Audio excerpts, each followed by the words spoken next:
The next speaker is about an enterprise collaboration between several different universities in UK. It's a pleasure for me for the second time in my life to welcome David Bream. Thank you. Ministers, Ministers, ladies and gentlemen, thank you very much for giving me the opportunity to speak to you. My name is David Bream. I work for an organisation called Set Squared, which is a business incubation programme, and I'm based at Southampton University in the south of England. I'm going to talk about a very different perspective to the one that Simon's just talked about. He's talked about very large businesses. I'm going to talk about very small businesses. And my theme, although about startup and scale-up, will touch on digital at multiple points. I also echo Simon in apologising for having to speak in English. So here we go. Which one is it? That one. So the activity I run is business incubation, and what we're trying to do is take ideas that are originating from universities and turn them into companies. The 5 universities I work with are distributed across the south-west of England. London would be in the top right-hand corner of this slide, and the universities are Bath, Bristol, Exeter, Southampton and Surrey, and they are all in the top 20 universities in the UK, and they are all research-intensive universities. Now, Set Squared has been a very successful programme. We British sometimes find it very difficult to blow our own trumpet, but Set Squared has been ranked in some indices as the global #1 business incubation programme.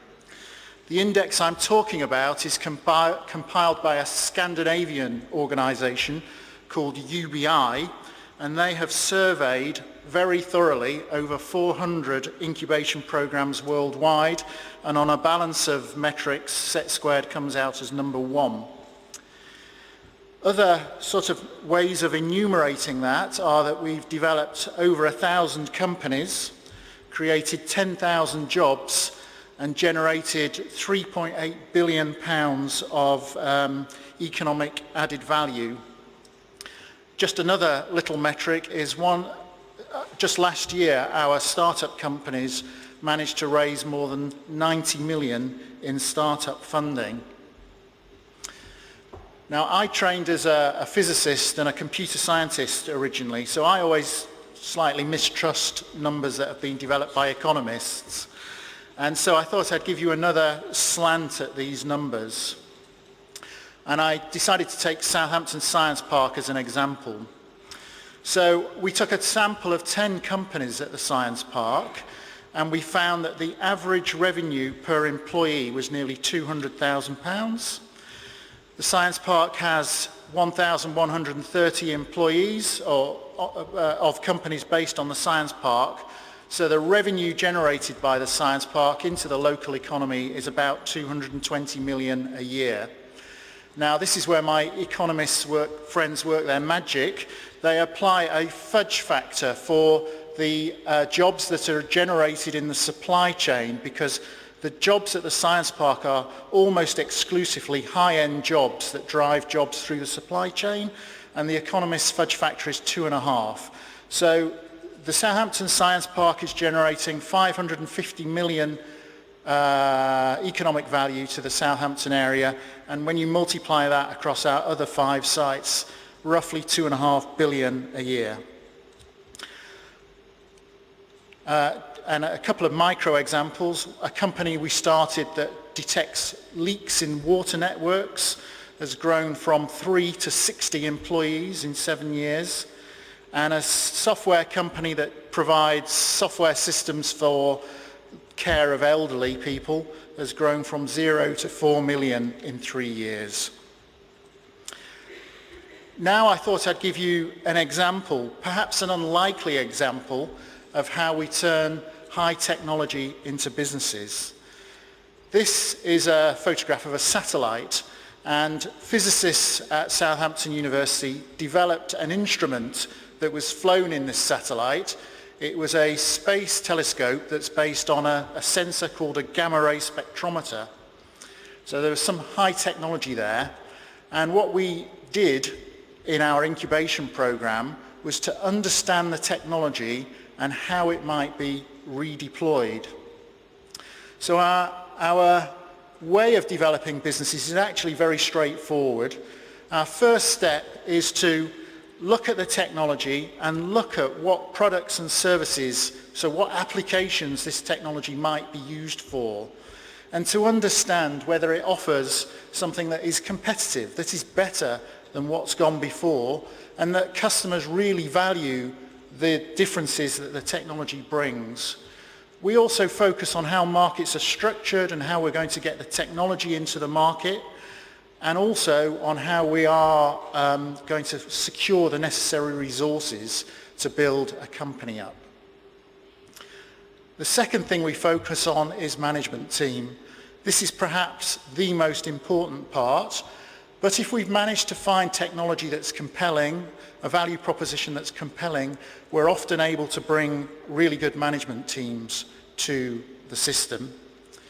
And then finally, we need money to fund the development of the technology.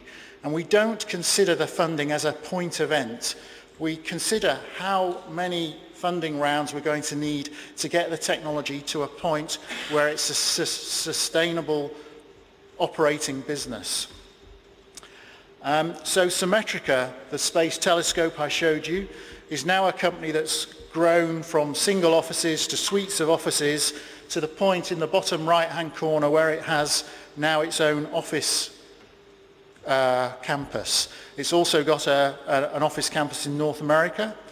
The technology is deployed in multiple different formats and is used for the detection of illicit nuclear materials. So this is really important for border security. The big yellow posts are scanning trucks that drive past for any hidden nuclear material, and you can see the different formats of the technology, handheld detectors in the top corners. We've also been honoured by royal visits because the company's doing so well. I should say I'm very pleased today to have the chairman of Symmetrica with me, Dr. David Price, who's sat in the middle of the audience. David was managing director of Rolls-Royce Marine. He's also been managing director of Chemring and other major defence companies.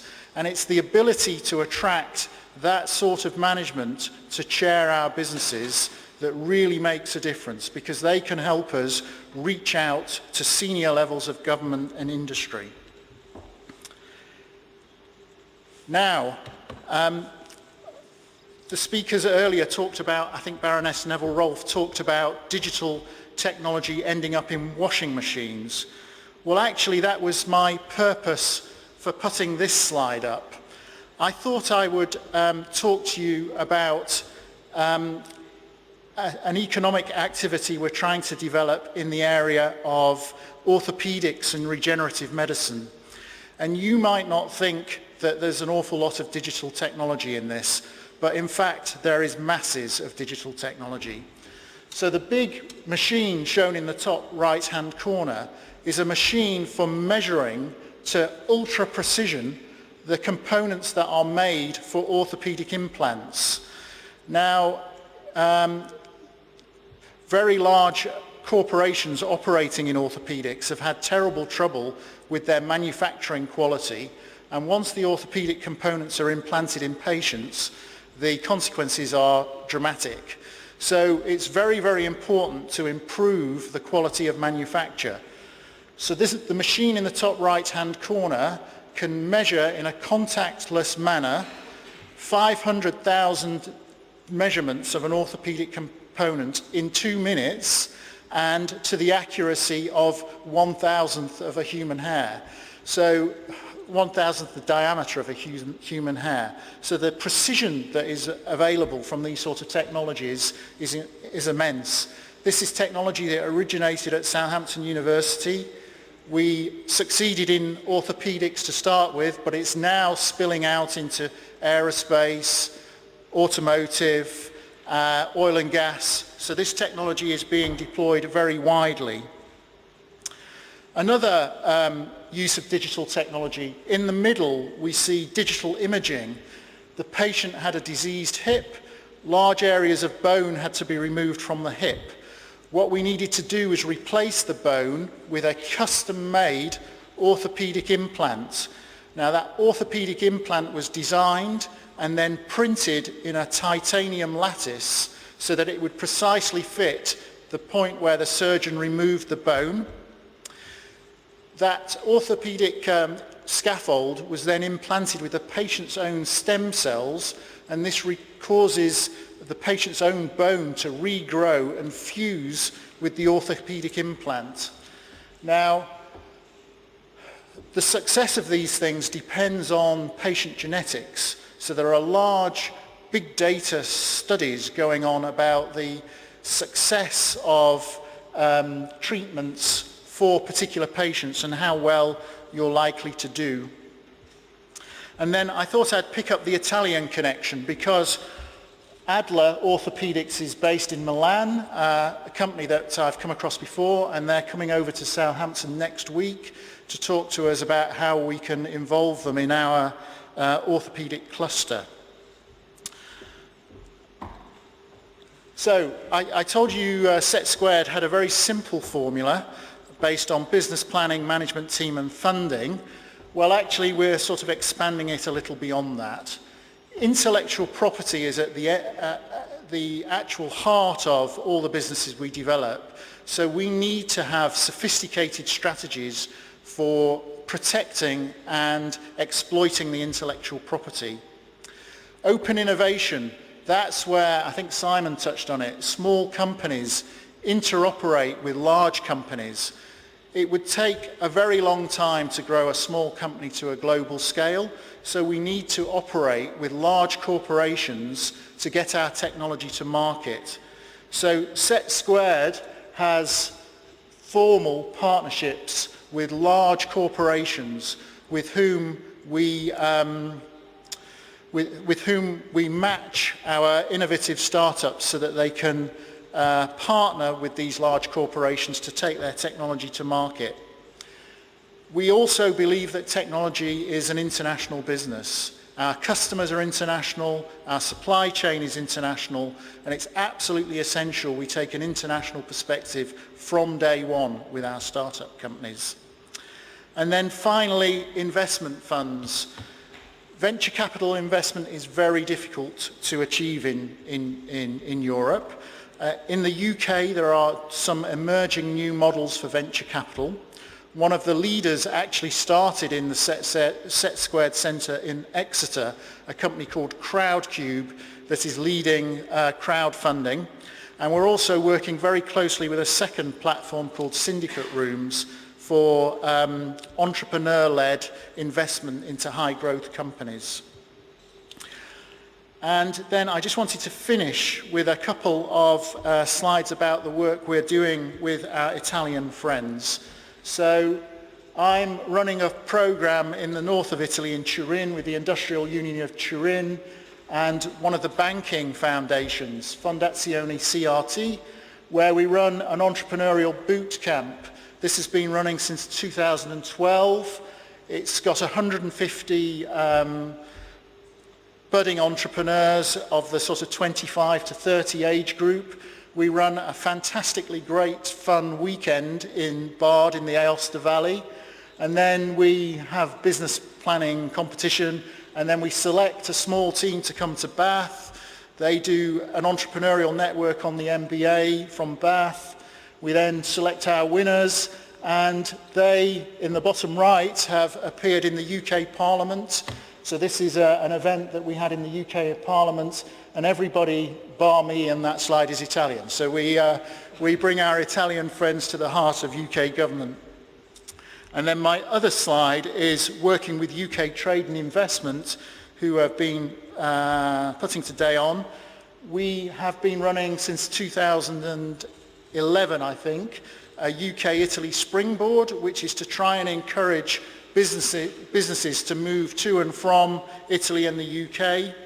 Now, we ran one of the springboards at Intesa San Paolo in Milan, and Ricardo was on one of the juries with me, and I cannot recall which jury it was, but Ricardo and I sat on the same jury. But we chose over the years we've chosen 3 true digital businesses, Qrami, that do a sort of physical virtual queuing system, and they're based in the incubator in the middle of Rome. Boozle, who do the branding and brand affinity, again they were chosen as one of our companies that we did on the Springboard program. And Foobles, which is a social network around people playing football. I took the trouble to see how these companies were doing before I came to speak today, and they're all thriving.